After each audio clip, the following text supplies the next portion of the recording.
پہلا جمعہ ہے جس میں ہم سب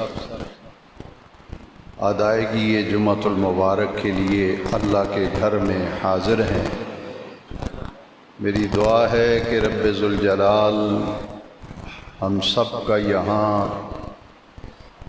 جمعۃ المبارک کی ادائیگی کے لیے جمع ہونا اپنی بارگاہ میں قبول فرمائے، اور ہم سب کو رب ذوالجلال دین ایمان کی نصیب فرمائے۔ گزشتہ جمعہ مبارکہ میں ماہ شوال، ماہ ذیقعد اور ماہ ذی الحج جو حج کے مہینے ہیں ان کے حوالے سے گزشتہ 2 جمعات مبارکہ میں گفتگو کرنے کا شرف حاصل کیا گیا۔ پچھلے جمعہ مبارکہ میں حضرت سیدنا ابراہیم خلیل اللہ علیہ السلام کے وہ واقعات اور حالات پیدائش کے بعد اور سن شعور کو پہنچنے کے بعد جس ماحول کے ساتھ اور جس کیفیت کے ساتھ انہیں واسطہ پڑا، اس کا تذکرہ تفصیل سے تو میں نہ کر سکا، البتہ اختصار کے ساتھ میں نے ان تمام معاملات پر قرآن مجید اور حدیث پاک کی روشنی میں گفتگو کرنے کا شرف حاصل کیا۔ اور پچھلے جمعے بات یہ کہ نمرود کے ساتھ حضرت ابراہیم علیہ السلام کا جو تاریخی مناظرہ ہوا، جس کا ذکر رب ذوالجلال نے قرآن مجید میں بڑی تفصیل کے ساتھ فرمایا، لاجواب ہونے کے بعد جب حضرت ابراہیم علیہ السلام نے اللہ کے رب ہونے کی دلیل پیش فرمائی کہ میرا رب وہ ہے جو سورج کو مشرق سے نکالتا ہے، تو خدائی کا دعوے دار ہے، اور اگر تجھے خدا ہونے کا دعویٰ ہے فَأْتِ بِهَا مِنَ الْمَغْرِبِ، تو سورج کو ذرا مغرب سے نکال کے دکھا۔ اس دلیل کے بعد قرآن مجید بتاتا ہے فَبُہِتَ الَّذِي كَفَرَ، نمرود مبہوت ہو گیا، لاجواب ہو گیا۔ اب جب لاجواب ہو گیا تو اس نے حضرت ابراہیم علیہ السلام کو قید خانے میں ڈال دیا، چونکہ جواب تو بننا پڑا تھا، لہذا دوسرے اوچھے ہتھ کنڈوں پہ آ کر حضرت ابراہیم علیہ السلام کو قید خانے میں بھجوا دیا، آپ کو پابند سلاسل کیا گیا، اور اس نے اپنے تمام وزیروں مشیروں کو بلایا اور اکٹھا کیا، اور انہیں جمع کر کے مشورہ کیا کہ ابراہیم کا اب کیا کرنا ہے، یہ ہمارے خداؤں کی تذلیل کرتا ہے اور کسی ایک خدا کی طرف دعوت دیتا ہے، اس کا کوئی بندوبست، کوئی علاج کرنا چاہیے۔ قید خانے میں، جیل میں تو بھجوا دیا، لیکن اس مسئلے کا ایسا کوئی حل کیا جائے کہ ابراہیم سے معاذ اللہ ہمیشہ کے لیے جان چھوٹ جائے۔ جب مشورہ کیا اور وزراء اور مشیر اور سب لوگ بلائے تو سب نے سوچ و بچار کے بعد ایک رائے پر اتفاق کیا وہ رائے کیا تھی؟ اس رائے کو بے نیاز رب نے قرآن مجید میں بیان فرمایا۔ اس رائے پر سب متفق ہو گئے، قالوا حرقوہ، سب نے اکٹھے ہو کے کہا کہ ہمارا اتفاق ہے اس بات پر کہ ابراہیم کو جلا دیا جائے، آگ کا الاؤ تیار کیا جائے، اور جب آگ پوری طرح سے شدت اختیار کر جائے تو ابراہیم کو قید خانے سے نکال کر پھر اس آگ کے اندر گرا دیا جائے تاکہ یہ جل کر خاکستر ہو جائے اور ہمیشہ کے لیے اس سے جان چھوٹ جائے۔ قالوا حرقوہ، ایک ہی حل ہے کہ ابراہیم کو آگ میں گرا کر جلا دیا جائے۔ اس آیت کریمہ میں قرآن مجید میں جو دوسرے الفاظ ہیں وہ ذرا قابل توجہ ہیں۔ پہلی رائے یہ ہے کہ ابراہیم کو آگ میں گراؤ اور جلا دو، اور پھر کہا کیا وَانصُرُوا آلِہَتَكُمْ إِن كُنتُمْ فَاعِلِينَ، اگر تم کچھ کرنا چاہتے ہو، اپنے خداؤں کی مدد کرنا چاہتے ہو، تو اس کا ایک ہی حل ہے کہ ابراہیم کو جلا دو۔ معاذ اللہ، یہاں قرآن مجید کی اس آیت میں یہ بیان کیا گیا، انہوں نے کہا کہ اپنے خداؤں کی اگر کوئی مدد کرنی ہے تو خداؤں کی مدد کی بہترین صورت یہ ہے کہ ابراہیم کو آگ میں جلا دیا جائے۔ اللہ تبارک و تعالی کا قرآن کتنی تفصیل کے ساتھ بیان فرماتا ہے۔ آئیے قرآن مجید کی آیت کریمہ میں غور کرتے ہیں۔ اللہ رب العالمین جل مجد الکریم قرآن مجید میں ارشاد فرماتا ہے، انہوں نے جب اس بات پر اتفاق کر لیا کہ ابراہیم کو آگ میں گرا کر جلا دیا جائے، اگلا سوال یہ پیدا ہوا کہ جلانے کے لیے کیا ترکیب کی جائے، جلانے کے لیے کیا ماحول بنایا جائے، کس طرح جلایا جائے۔ اب قرآن مجید یہ بتاتا ہے کہ اس پر پھر مشاورت ہوئی، مشورہ ہوا، اور مشورے کے بعد کیا کہا انہوں نے، آئیے اللہ کا قرآن سنیے۔ قالوا ابنوا لہ بنیانا، قالوا ابنوا لہ بنیانا، اللہ کا قرآن فرماتا ہے کہ انہوں نے کہا کہ ایک چار دیواری بناؤ، ایک عمارت چار دیواری بنا کر حویلی بناؤ،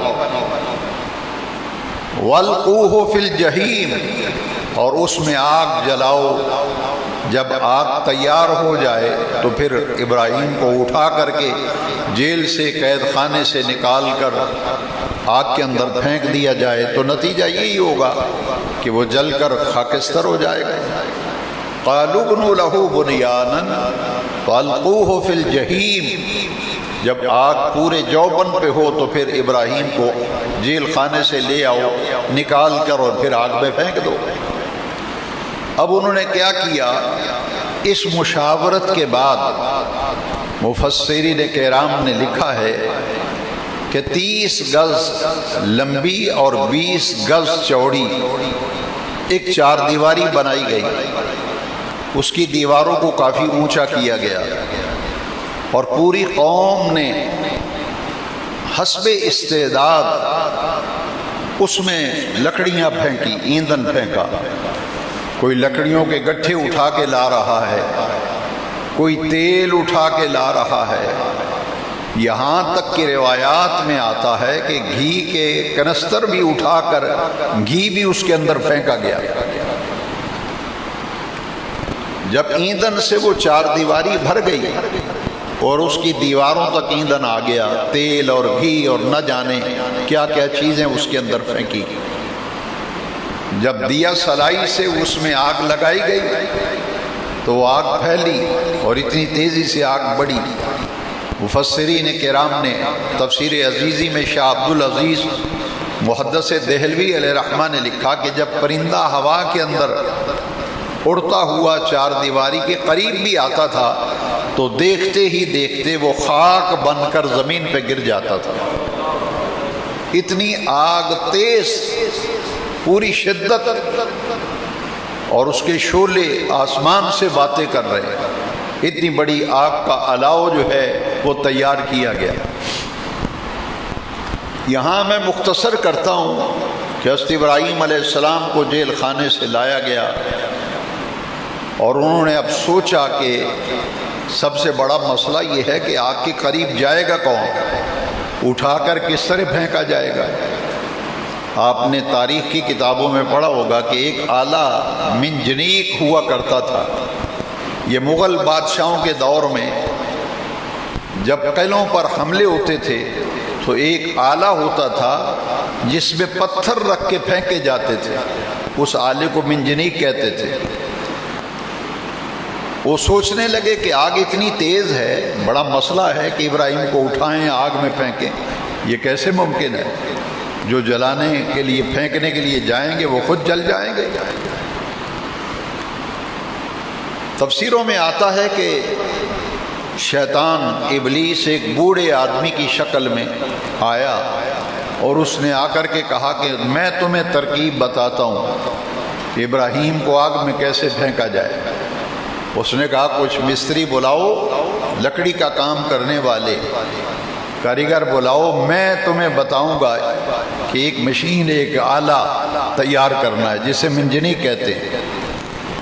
لہذا اس نے اپنی نگرانی میں وہ منجنیق بنوائی، اس میں ایک جگہ بنائی کہ ابراہیم کو یہاں بٹھایا جائے گا، اور اس منجنیق کو جب جھولے کی طرح جھلایا جائے گا تو ابراہیم خود بخود آگ کے اندر گر جائیں گے۔ یہ بہت بڑا ایک پروگرام تھا جو انہوں نے تیار کیا۔ چنانچہ منجنیق تیار ہوئی، ادھر آگ اپنے جوبن پر ہے، پیغمبر خدا وہ بھی جد الانبیاء حضرت ابراہیم خلیل اللہ علیہ السلام، میرے آقا تمام نبیوں کے سردار ہیں، سید الانبیاء ہیں، افضل الانبیاء ہیں، اور حضور کے بعد سارے نبیوں میں افضل حضرت ابراہیم علیہ السلام، جنہوں نے رب کا گھر تعمیر کیا، جو بڑی آزمائشوں میں ڈالے گئے، اور ہر آزمائش کے اندر آپ نے پورا اتر کے دکھایا ہے۔ پھر اللہ تبارک و تعالی نے قربانی کا جو سلسلہ حضور کی امت میں جاری فرمایا، اس کا ذریعہ حضرت ابراہیم علیہ السلام بنے۔ جب قربانی کے امتحان میں اسماعیل علیہ السلام کی قربانی کے امتحان میں بھی کامیاب ہوئے تو بے نیاز رب نے پھر رب ہو کر ابراہیم پہ سلام بھیجا، فرمایا سلام علی ابراہیم، ابراہیم تم پر سلامتیاں ہوں، سلام ہو تجھ پر۔ یس ابراہیم علیہ السلام جیل کے اندر ہیں، ادھر الاؤ تیار ہے، منجنیق بن گئی ہے، آپ کو اٹھا کر لایا گیا اور اس منجنیق میں بٹھایا۔ منجنیق میں بٹھا کر جب جھولے کو جھلایا تو حضرت ابراہیم خلیل اللہ علیہ السلام آگ میں پھینکے گئے اور آپ تشریف لے جا رہے۔ جیسے ہی آگ کی طرف آپ جا رہے تھے تو پانی کا فرشتہ، جس کی پانی پہ ڈیوٹی ہے، پانی کے ذخائر پر، اس نے آ کر عرض کی کہ حضرت اگر آپ اجازت فرمائیں تو میں پانی کے ذخائر کا رخ ادھر کر دیتا ہوں، یہ آگ ختم ہو جائے گی، لیکن آپ اگر کوئی میرے لیے کوئی حاجت وغیرہ رکھتے ہیں۔ آپ نے فرمایا کہ تم درمیان میں حائل نہ ہو، میں جانوں میرا خدا جانے۔ کہا کہ مجھے تجھ سے بات کہنے کی ضرورت نہیں، میرا رب خود جانتا ہے جو کچھ ہو رہا ہے۔ پھر ہوا کا فرشتہ آیا، اس نے بھی آ کے کہا کہ اگر آپ اجازت دیں تو میں ہوا سے اس آگ کا رخ نمرودیوں کی طرف کر دیتا ہوں۔ آپ نے اسے بھی یہ جواب دیا کہ میرے اور خدا کے درمیان تم کون ہو؟ وہ میرے حال سے اتنا آگاہ ہے کہ کہ مجھے تو بتانے کی بھی ضرورت نہیں اس کو، لہذا جس پر میرا رب راضی ہے میں اپنے رب کی رضا پہ راضی ہوں۔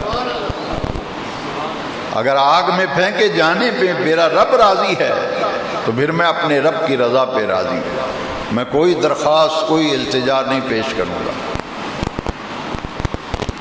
حضرت جبریل امین بنفس نفیس تشریف لے آئے، سلام عرض کیا اور کہا کہ حضور اگر میرے لائق کوئی خدمت ہو تو فرمایا کہ اللہ اور میرے درمیان راستہ خالی کر دے، خدا جانے اور میں جانوں، وہ میرے احوال پر اتنا آگاہ ہے کہ مجھے تو بتانے کی بھی ضرورت نہیں، تم درمیان میں حائل مت ہو جاؤ۔ حضرت جبریل امین بھی ایک طرف ہو گئے تو بے خطر کود پڑا آتش نبرود میں عشق، عقل محو تماشائے لب بام ہے۔ جب آپ آگ کے اندر پھینکے گئے، ادھر ابراہیم آگ میں آ رہے ہیں، ادھر سنی اللہ کا قرآن کیا کہتا ہے۔ اس لیے فرمایا تھا پانی کے فرشتے کو، ہوا کے فرشتے کو، جبریل کو یہی کہا تھا کہ میرے اور خدا کے درمیان تم کون ہو، ہٹ جاؤ، میرا اللہ بہتر جانتا ہے اور میں اللہ کی رضا پہ راضی ہوں۔ اگر اسے یہ منظور ہے کہ میں آگ میں گرایا جاؤں، جلایا جاؤں، تو میں اپنے رب کی رضا پہ راضی ہوں۔ اس نے مجھے خلیل بنایا ہے، واتخذ اللہ ابراہیم خلیلا، بے نیاز رب نے قرآن میں فرمایا ہم نے ابراہیم کو اپنا خلیل بنایا ہے۔ تو خلیل ایسے ہوا کرتے ہیں جو شکوے شکایت کریں، کوئی شکوہ شکایت نہیں ہے، وہ جلانے پہ راضی ہے تو میں جلنے پہ راضی ہوں۔ اگر اس کی قدرت کو، مشیت کو یہ پسند ہے کہ آگ میں پھینکا جاؤں تو میں رب کی رضا پہ راضی ہوں۔ بے خطر کود پڑا آتش نمرود میں عشق۔ اب جب اس امتحان میں وَإِذِ ابْتَلَىٰ إِبْرَاهِيمَ رَبُّهُ بِكَلِمَاتٍ فَأَتَمَّهُنَّ، قرآن مجید میں اللہ تبارک و تعالی ارشاد فرماتا ہے ہم نے بہت سی باتوں میں اپنے پیارے خلیل ابراہیم کو آزمایا، آپ ہر آزمائش میں پورا اتر کر کے دکھایا اور کامیاب ہوئے۔ یہاں آزمائش بہت بڑی آزمائش، بہت بڑی آزمائش، آگ کے اندر گرا دیے گئے۔ اللہ اکبر۔ اب اللہ تبارک و تعالیٰ قرآن میں فرماتا ہے ادھر ابراہیم علیہ السلام کو آگ میں پھینکا گیا، بے نیاز رب قرآن میں فرماتا ہے قُلْنَا يَا نَارُ كُونِي بَرْدًا وَسَلَامًا عَلَىٰ إِبْرَاهِيمَ۔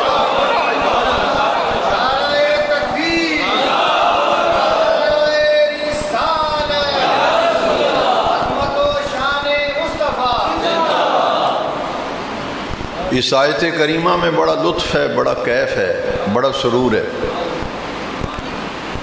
بیان میں اگر سر کے اوپر سے بات گزر جائے بندہ توجہ نہ دے وہ الگ بات ہے۔ اب لفظوں میں ذرا غور کریں نا، قلنا، کہنے والا بے نیاز رب ہے، فرماتا ہے قلنا، ہم نے کہا۔ اللہ نے اپنے لیے جمع کا صیغہ استعمال فرمایا، قلنا، ہم نے کہا، یا نارو، اے آگ، اے آگ، کونی، ہو جا، بن جا، بردن، ٹھنڈی، وسلامن، اور سلامتی والی، علی ابراہیم، میرے ابراہیم پر۔ وَقُلْنَا يَا نَارُ كُونِي بَرْدًا وَسَلَامًا عَلَىٰ إِبْرَاهِيمَ۔ اچھا، بردن کا معنی ہے ٹھنڈی، برودت ٹھنڈک کو کہتے ہیں۔ یہ تو فرما دیا کہ ابراہیم پر ٹھنڈی ہو جا، یہ پھر بعد میں فرمایا سلامن، سلامتی والی بن جا۔ اس میں ایک بڑا مزہ ہے، مفسرین نے لکھا ہے کہ ایسی بھی نہ ٹھنڈی ہونا کہ میرے ابراہیم کو سردی لگنے لگے۔ یہ مفسرین کرام نے بردم و سلامن بڑی خوبصورت بحث کی ہے۔ یا نار کونی بردم و سلامن علی ابراہیم، میرے ابراہیم پر سلامتی والی ہو جاؤ، ٹھنڈی ہو جا۔ اور جیسے ہی ابراہیم علیہ السلام آگ میں گرے، پھینکے گئے، اللہ اکبر. وہ سارا حصہ جہاں ابراہیم تھے وہ سب ایک گلشن، ایک باغ بن گیا. وہ باغ کی صورت، اور ایک باغ ہے بڑا خوبصورت، گلشن ہے، گلستان ہے، جس میں ایک تخت لگا ہوا ہے، اور تخت پر پیغمبر خدا، وہ بھی خلیل اللہ جلوہ گر ہے. اور لطف اور مزے کی بات سنیے، جو حصہ جہاں ابراہیم علیہ السلام کو پھینکا گیا تھا وہ تو گلزار ہے، وہ گلستان ہے، وہ خیابان ہے، وہ تو باغیچہ اور باغ بن گیا. اس پر تخت ہے، اور ابراہیم علیہ السلام کو چاروں طرف فرشتوں نے اپنے جھرمٹ میں لیا ہوا ہے. فرشتے معمور کر دیے گئے، تخت آ گیا، آگ گلشن بن گئی. ابراہیم علیہ السلام تخت پہ اوپر جلوہ فرما ہے، فرشتے سلامی دے رہے ہیں، اور حضرت ابراہیم علیہ السلام کی خدمت میں ملائکہ دست بستہ کھڑے حاضری دے رہے ہیں. اور وہ حصہ جو نمرود کی طرف تھا، جس طرف نمرودی تھی اور نمرود تھا، وہ چار دیواری کا حصہ، وہاں آگ کے شعلے آسمان سے باتیں کر رہے ہیں.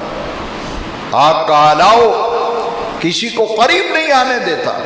وہ حصہ آگ کے شعلے بلند ہو رہے ہیں، تپش و تمازت کسی کو قریب نہیں آنے دیتی. جہاں خلیل خدا جلوہ فرما ہے وہ جگہ باغ بن گئی ہے. یا نار کونی بردم و سلاما علی ابراہیم. اب اوپر چھت پہ چڑھا، قریب ہی ایک بلڈنگ تھی. نمرود اوپر گیا، اس نے کہا کہ میں بالائی منزل پہ جا کے دیکھتا ہوں کہ ابراہیم تو اب تو جل کر خاکستر ہو چکا ہوگا، اس کا تو نام و نشان ختم ہو گیا ہوگا. اور جب وہ مکان کی چھت کے اوپر چڑھ کر اس نے دیوار سے جھانکا اور دیکھا کہ وہاں آگ کیا، وہ تو ایک باغ ہے، باغیچہ ہے، گلشن ہے، تخت ہے، ابراہیم ہے، فرشتے. وہ تو ابراہیم علیہ السلام کا تو آگ بال بھی بیکا نہیں کر سکے. حاضرین محترم، اس نے جب دیکھا تو اس نے کہا ابراہیم یہ کیا تماشا ہے، یہ کیا تماشا ہے جو میں دیکھ رہا ہوں کہ جس طرف میں اور میرے سارے حواری، وہاں آگ کے شعلے، جہاں اللہ کا پیغمبر و خلیل جلوہ گر ہے، وہاں گلشن ہے، ملائکہ ہے، سلامی دے رہے ہیں. ماجرا کیا ہے؟ اللہ اکبر. حضرت ابراہیم علیہ السلام نے فرمایا میں نے جب بتوں سے بیزاری کا اظہار کیا تھا تو میں نے نعرہ حق بلند نہیں کیا تھا. انی وجہت وجہی للذی فطر السماوات والارض حنیفا وما انا من المشرکین. انی وجہت، میں نے اپنا چہرہ، اپنا رخ پھیر لیا ہے للذی فطر السماوات، اس ذات کی طرف جس نے آسمان بنائے، جس نے زمین بنائی. میں نے اپنا رخ اس ذات کی طرف پھیر لیا ہے. انی وجہت وجہی للذی فطر السماوات والارض حنیفا. حنیفا کا معنی ہے یکسو ہو کر، ہر طرف سے توجہ ہٹا کر میں نے اپنا رخ اپنے پروردگار کی طرف کر لیا ہے. انی وجہت وجہی للذی فطر السماوات والارض حنیفا وما انا من المشرکین. فرمایا میں یکسو ہو کر، ہر طرف سے رخ پھیر کر میں نے اپنا رخ اپنے اس رب کی طرف کر لیا ہے جو سورج کو مشرق سے نکالتا ہے، جو ساری کائنات کا خالق و مالک ہے. فرمایا تو مجھ سے پوچھتا ہے کہ ابراہیم تیرا رب کون ہے؟ میرا رب وہ ہے جس نے مجھ پر آگ کو گلزار کیا ہے. میرا رب وہ ہے جس کی طرف میں نے اپنا رخ کر لیا ہے، اور ہر طرف سے رخ پھیر کر میں نے اپنے رخ اپنے پروردگار کی ذات کی طرف چہرے کا کر لیا.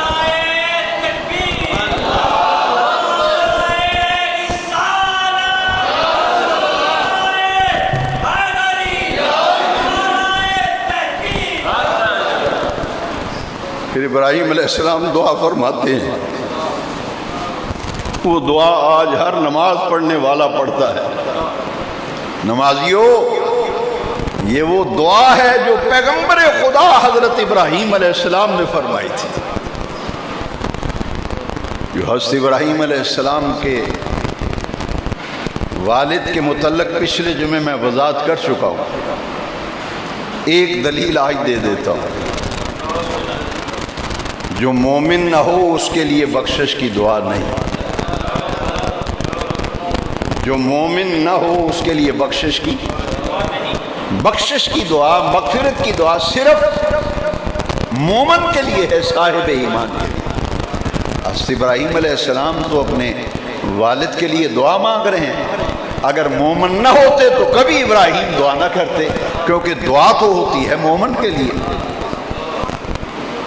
اب دعا ابراہیم علیہ السلام ہاتھ اٹھا کے دعا مانگ رہے ہیں، ربنا اغفر لی ولوالدی وللمؤمنین یوم یقوم الحساب، یا اللہ میری بھی مغفرت فرما، میرے والدین، میرے ماں باپ کی بھی مغفرت فرما، وللمؤمنین، اور تمام اہل ایمان کی مغفرت فرما، یوم یقوم الحساب، جس دن تو حساب قائم فرمائے گا۔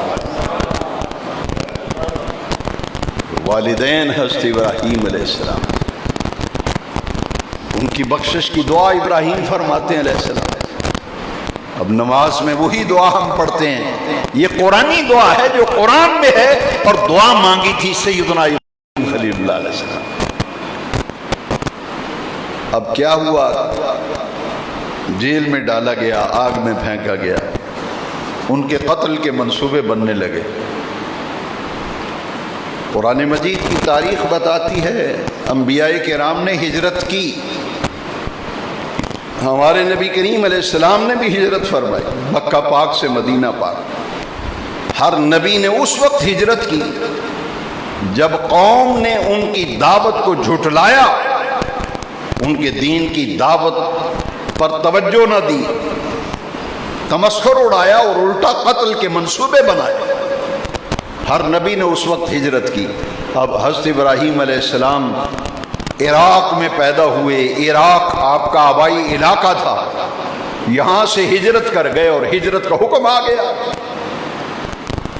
آپ کی شادی ہو گئی اپنے چچا زاد ہمشیرہ کے ساتھ، چچا کی بیٹی کے ساتھ شادی ہو گئی۔ آپ اپنی بیوی حضرت سارہ کو لے کر عراق سے ہجرت کر کے مصر تشریف لے گئے، مصر سے پھر آپ شام تشریف لے گئے، شام میں قیام کیا، فلسطین گئے، پھر ابراہیم علیہ السلام اللہ کا دین پہنچانے کے لیے پھر ساری زندگی ابراہیم علیہ السلام نے سفر کے اندر گزاری ہے۔ پھر اللہ کریم کا حکم آیا تو پھر اللہ کا گھر بنانے کے لیے مکہ مکرمہ تشریف لے گئے، رب کا گھر بنایا۔ اسماعیل علیہ السلام کی قربانی کا حکم آیا تو منع کے اندر ابراہیم علیہ السلام کو قربان کرنے کے لیے گئے۔ یہ پوری زندگی پیغمبر خدا خلیل اللہ علیہ السلام کی اسی ہجرت میں اور مسافرت کے اندر گزرتی ہے۔ سلام علی ابراہیم، سلام ہو ابراہیم پر، میرا ابراہیم جس آزمائش میں ڈالا گیا، جس امتحان میں ڈالا گیا، اللہ قرآن میں فرماتا ہے میرا ابراہیم ہر امتحان میں کامیاب ہو گیا۔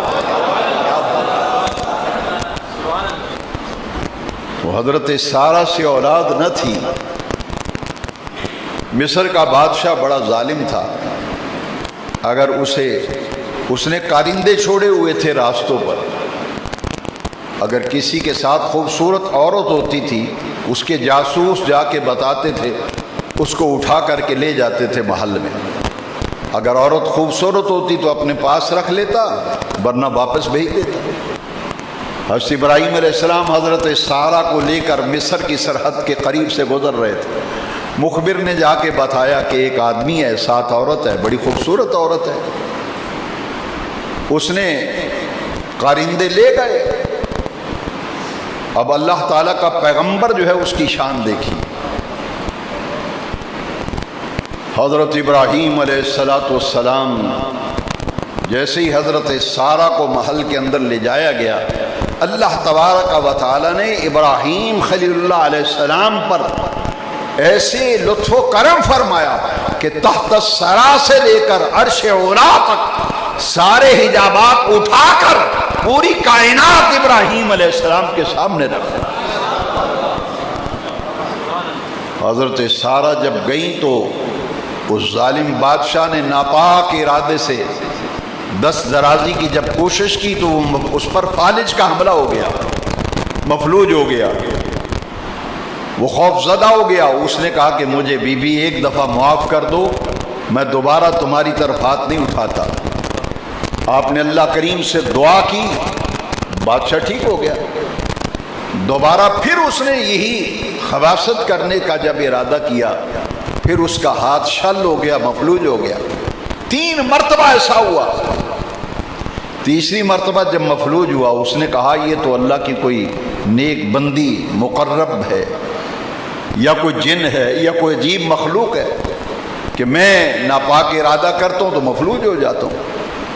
اب اس نے کہا کہ میرے پاس پہلے بھی ایک عورت آئی تھی اس طرح کی، جو بڑی نیک عورت تھی، پاکیزہ عورت تھی، میں نے اس کی طرف بھی جب ناپاک ارادہ کیا تو میں مفلوج ہو گیا تھا۔ میں نے اس کو محل میں بڑی عزت سے رکھا ہوا ہے، اب میں یہ کر سکتا ہوں کہ تم دعا کرو میں ٹھیک ہو جاؤں، میں تیری خدمت کے لیے اس عورت کو ہمیشہ کے لیے وقف کر دیتا ہوں۔ آپ نے دعا فرمائی، وہ ٹھیک ہو گیا۔ اب حضرت یہ خاتون جو تھی ان کا نام تھا ہاجرہ، حضرت ہاجرہ سلام اللہ، جن سے حضرت اسماعیل علیہ السلام پیدا ہوئے۔ آپ حضرت ہاجرہ کو لے کر محل سے باہر آ رہے تھے تو حضرت سارہ پریشان تھیں، اور حضرت ابراہیم علیہ السلام کو جب بات سنانے لگی کہ یوں میں گئی اور یوں معاملہ ہوا، آپ نے فرمایا مجھے بتانے کی ضرورت نہیں، اللہ کریم نے پوری کائنات میرے لیے واضح فرما دی تھی، میں نے سارے منظر اپنی آنکھوں سے دیکھے۔ فرمایا وہ تجھے بتانے کی ضرورت نہیں۔ حضرت ہاجرہ ان کی خدمت کے مامور کر دی گئی۔ آپ حضرت ہاجرہ کو لیتے ہیں، پورا مصر گزرتے ہیں، عراق سے چلے مصر سے گزرے، شام میں تشریف فرما۔ چونکہ اولاد نہ تھی حضرت سارہ کے بطن سے، یہاں حضرت ابراہیم علیہ السلام نے کو مشورہ دیا تھا حضرت سارہ کہ میرے بطن سے تو اولاد نہیں ہوئی، میرا مشورہ یہ ہے کہ آپ ہاجرہ سے نکاح فرما لیں، ممکن ہے اس سے اللہ بیٹا دے دے۔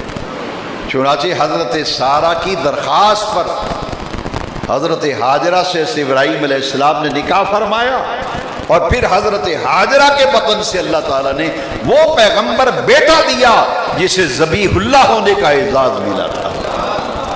باقی مضمون انشاءاللہ وما علینا۔